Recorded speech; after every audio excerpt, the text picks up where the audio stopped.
শরৎচন্দ্রের বাড়ি class demo ছিল, ভাবা যায়।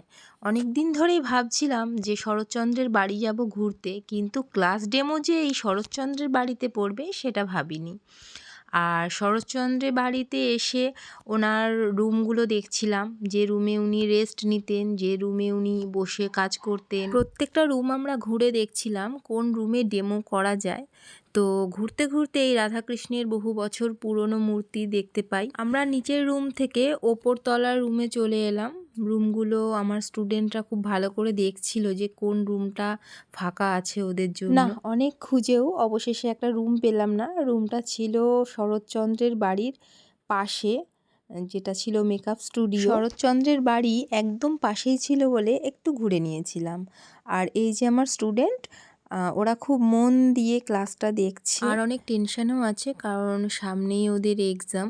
তো আমার ছিল দুটো লুক তোমাদের সাথে শেয়ার করব। এগুলো হচ্ছে মোবাইল ক্লিক, ক্যামেরার ফটো অবশ্যই তোমাদের সাথে শেয়ার করব। কেমন লাগলো জানাতে ভুলো না। সবাই সুস্থ থেকো, ভালো থেকো।